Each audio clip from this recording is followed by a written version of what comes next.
Does North Korea execute people over music? This might seem strange to many, especially since music is often seen as something that brings people together. But in North Korea, things are very different. It seems that the government thinks some music, especially from South Korea, is a danger to its control. Killing people for listening to or sharing this music seems to show how far the North Korean government will go to stay in power. This story is shocking. Imagine living somewhere where you could be killed just for liking and sharing certain music. Many of us can enjoy different kinds of art and culture without worry. But in North Korea, this freedom is very limited. If you break their strict rules, it can be deadly. This shows how different life can be for people in other parts of the world.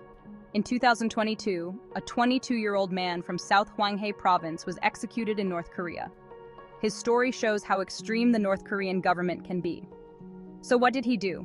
He was listening to and sharing K-pop music and South Korean films.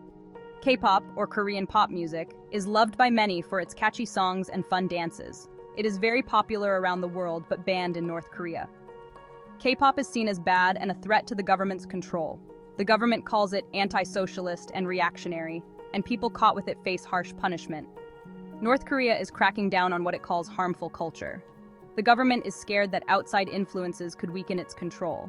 This includes not just K-pop but also South Korean TV shows and movies.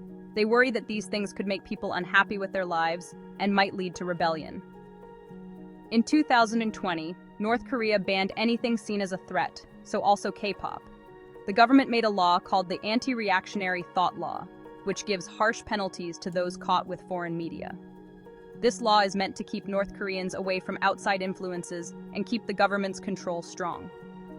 The punishments for breaking this law are very severe, from jail to death. North Korean leaders believe that outside influences make it harder for them to stay in control. They seem to think that foreign culture like music, TV shows, and movies from other countries is a threat. The leaders worry that if people see how others live, they might become unhappy with their own lives and start to resist the government. By stopping foreign media, the government wants to prevent people from getting ideas that could challenge their power and keep things the way they are.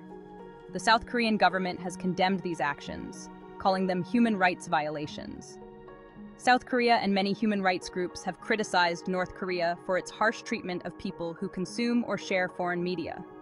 These actions are seen as a clear violation of basic human rights, like the right to free speech and access to information. North Korea dismisses these criticisms as conspiracies. The North Korean government always denies any wrongdoing and says international criticisms are part of a plan to hurt its sovereignty. The government says it is a victim of foreign attacks and uses this story to justify its strict measures. This raises questions about freedom and human rights. The execution of him is not only a horrible loss of life, it also shows the bigger issues of freedom and human rights in North Korea. How far a government can go to keep control, and how these actions affect people and their way of living. What is your opinion on this? Please express your thoughts in the comments. Like and subscribe if you want more videos like this one.